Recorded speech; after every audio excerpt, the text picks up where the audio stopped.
IPS जो कर रहा होगा वो मुख्यमंत्री जी के निर्देश आदेश पर उनकी इच्छा की पूर्ति के लिए कर रहा होगा। शंकराचार्य की पीठ ही इस समय पूरे भारत में बची हुई है, जिस पर अभी सत्ता पक्ष का कोई व्यक्ति नहीं बैठ पाया है। उनकी कोशिश है कि जैसे उन्होंने हर संवैधानिक पद पर अपने आदमी बैठा लिए, जैसे उन्होंने हर विश्वविद्यालय के कुलपति के पद पर अपने आदमी बैठा लिए, जैसे उन्होंने बाकी कई जगहों पर अपने आदमी बैठा लिए, वैसे वो चाहते हैं कि शंकराचार्य के पद पर भी हम अपने आदमी बैठा लें।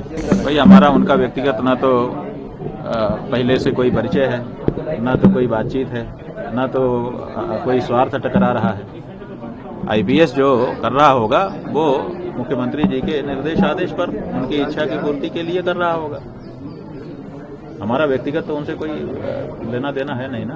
महाराज जी, जिस तरीके से कार्रवाई की बात कही जा रही थी, अब ऐसा लग रहा है कि लोग बैकफुट पे आ गए हैं, तो क्या ये अब ये आप लोग अपनी शब्दावली है, हम इसमें नहीं जाना चाहते हैं। हम तो ये कह रहे हैं शुरू से आपसे कि हम यहाँ पर उपस्थित हैं और आपकी कोई भी जांच है उसमें सहयोग करने को तैयार हैं, और अगर कोई आरोप लगाया गया है तो उस आरोप के बारे में आप हमसे जो पूछें वो बताने को तैयार हैं, और हम बता भी रहे हैं, आप देख रहे हैं। शंकराचार्य की पीठ को बदनाम करने के लिए जिस तरीके से शंकराचार्य की पीठ ही इस समय पूरे भारत में बची हुई है, जिस पर अभी सत्ता पक्ष का कोई व्यक्ति नहीं बैठ पाया है। अभी तक सनातन धर्म का मानने वाला, पालन करने वाला व्यक्ति ही शंकराचार्य पीठ पर है।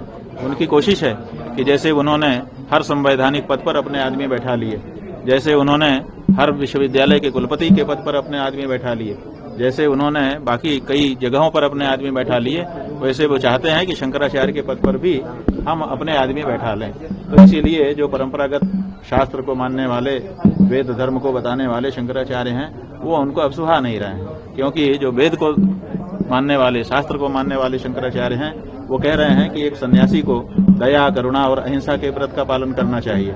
और जब एक सन्यासी, अपने आप को कहने वाला और गेरुआ कपड़ा पहनने वाला व्यक्ति मुख्यमंत्री आदि पद की शपथ ले लेता है, तो फिर वो मांस विक्रय का काम भी करने लग जाता है, जो कि शास्त्रोचित नहीं है।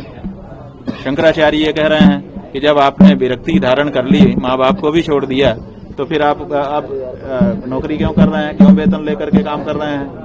और वेतन लेकर के जब आप काम करते हैं, भत्ता लेकर के काम करते हैं, तो 24 घंटे के लिए आप संविधान का काम करने के लिए जब नियुक्त हो गए तो मठ का काम कब करेंगे? तो ये जो प्रश्न है मूलभूत, इन प्रश्नों को शंकराचार्य उठा रहा है, इसीलिए शंकराचार्य उनको नहीं सुहा रहा है। For more of such videos, do like, share and subscribe to ET Now Swadesh।